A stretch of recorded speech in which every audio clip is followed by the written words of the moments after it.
Adam, get back! About 5 hours into Stellar Blade, the game finally clicked for me. I had been enjoying my time with the game, but I wasn't in love with it.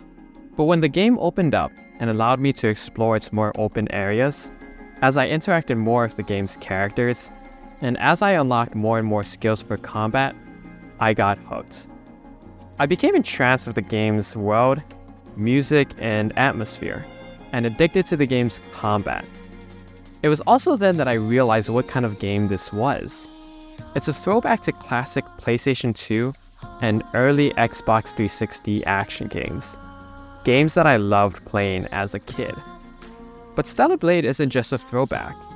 It's a game with many inspirations, but one that ultimately paves its own path and revitalizes this classic genre for a new generation.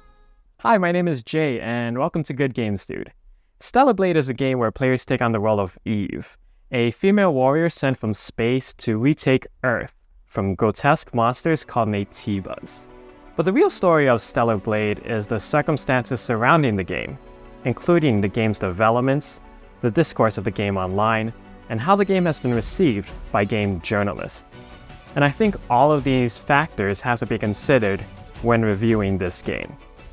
At face value, Stellar Blade may not seem like much. With a plot inspired by Nier Automata, combat inspired by Sekiro, and a pretty face on the cover. But Stellar Blade is so much more than that. For most games, I think it's important to judge them specifically by the game itself. But in this case, I think it's highly important to also talk about the making of Stellar Blade, the state of the gaming landscape as a whole, and what this game is trying to accomplish. When taking all of this into consideration, Stellar Blade is a tough game to talk about. And when I was making this video, I had a tough time wrapping my head around all of these factors and giving the game a truthful and honest rating. But I hope when people look back at this game years down the line, I hope they'll look back at it the same way I do, as a game worth celebrating.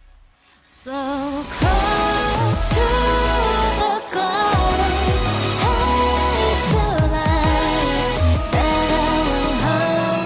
The actual in-game story of Stellar Blade is a lot like Nier Automata. In the distant future, Earth has been taken over by monsters called Naytibas, and the remaining survivors, who formed a colony out in space, are trying to reclaim it. Eve is one such survivor.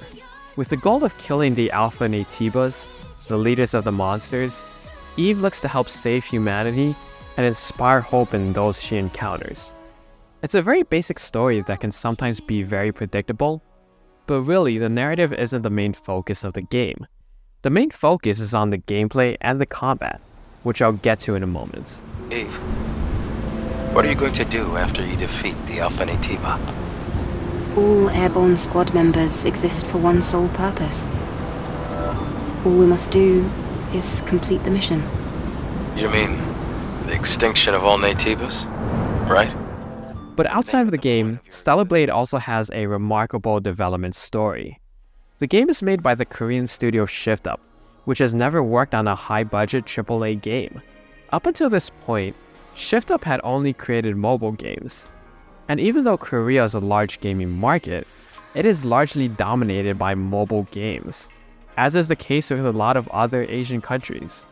This means Shift Up was going into unprecedented territory, and was not guaranteed success. But Shift Up got support from an unlikely partner, PlayStation.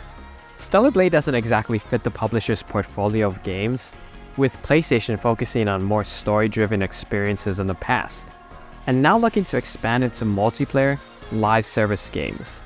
Which is why it seemed like Stellar Blade was such a huge risk for PlayStation itself. Even then, however, it seemed as though game director Hyung-tae Kim pursued his goal anyway, which is to make an action game for the console gaming market. I've been making games for about 30 years. And making this kind of game has always been a dream for me. Stellar Blade was made for you. If you are a player who enjoys single-player console games, you will know how much the developers love the culture and how much they put their love and hearts into it. But leading up to the game's release, a lot of controversy was stirred up thanks to critics attacking the game because of the sexualization of its characters, specifically the main character Eve. Now, I'm not here to say that this game isn't hypersexual, because it is, but I want people to at least consider the following. Eve is named after the biblical figure from the Bible. In the Bible, she and Adam were tasked with helping to beautify the earth after it had been destroyed by an angelic rebellion. But Eve was also the first woman on earth and was created to be the epitome of feminine beauty. And Eve in this game is also placed in a similar situation, with highly accentuated beauty and having to fight to save the planet. Notice as well the parallels between how Eve is received in-game and how Eve has been received in real life. In the game, Eve is called an angel and is both an object of worship and hatred. It's amazing how on the nose this is with how the game has been received by both critics and general audiences. Some critics lambasted the game, pointing out Eve's sexualization as a detractor. But there have also been many passionate fans supporting this game, despite the backlash. At the time of writing, this game has the highest Metacritic user rating of any PlayStation 5 game. Again, I'm not saying this game isn't hypersexual, but what I am saying is that there is a connection to be made between Eve's appearance and the story the game is trying to convey.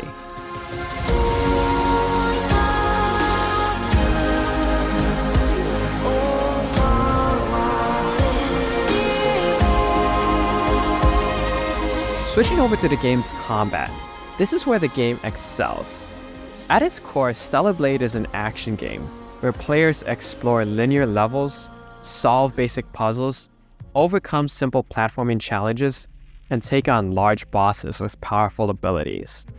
The main system mechanic behind Stellar Blade is its parry mechanic. Blocking an opponent just before the hit connects allows Eve to parry an enemy's onslaught. Parry an opponent enough times, and Eve can perform a powerful finisher that also just looks cool. There'd be times in a boss battle that I actually held off on killing the enemy, just so that I could parry them and check out the cool execution.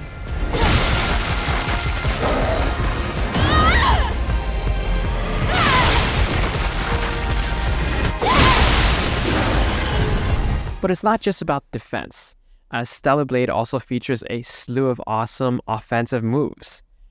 As the game progresses, players can unlock and upgrade their movesets so that Eve can have more ranged attacks and dangerous area of effect abilities.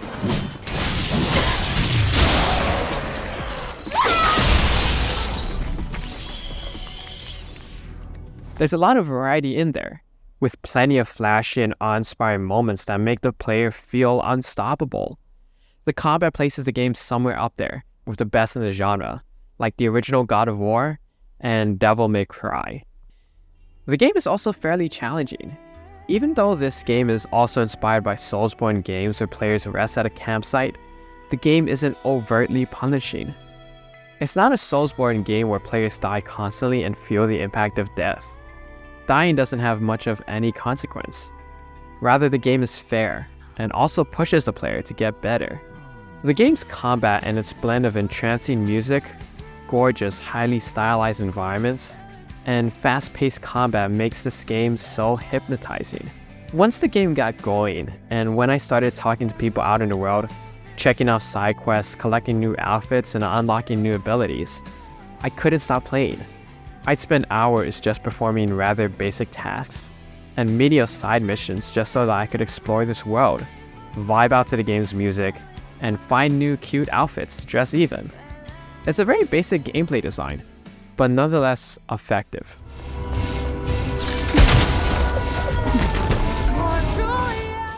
The game also bucks a lot of annoying business trends within gaming.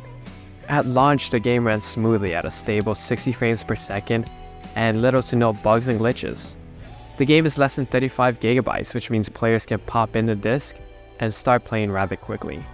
And it also has many cosmetic items that players don't have to pay extra for to unlock. If I had to nitpick about the game, I'd say that a few lines of dialogue can come off as stilted. Some of the characters in the game's main city are drastically less detailed, and the story may seem rather predictable. But the thing is, it's the first AAA game from the studio, and also a brand new IP. Sometimes we can give indie developers slack when their games may be lacking in some areas, and I think it's okay to be lenient in that regard as well when it comes to these issues in Stellar Blade. Because what it does well far outweighs the areas where it comes short. If you told me at the start of this year that a game like this would come out in 2024, I wouldn't have believed you. AAA action games don't get this much support, and annoying business trends like microtransactions and buggy game releases have become so entrenched in the gaming landscape. I thought these were just permanent grievances developers couldn't do anything about. But Stellar Blade doesn't have any of that. What Stellar Blade does have is a celebration of old school action games from the past, and also a display of why these games are so needed today. Time is running short, so why are you lost? Couldn't you believe the truth? Don't you worry, 'cause I'm here now, and we'll still shine. Time is running close, let's get it. That's why I'm giving Stellar Blade my rating of 5 out of 5.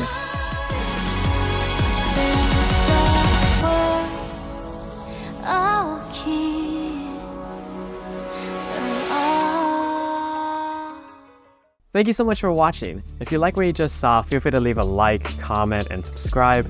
And if you played Stellar Blade, let me know what you think about it.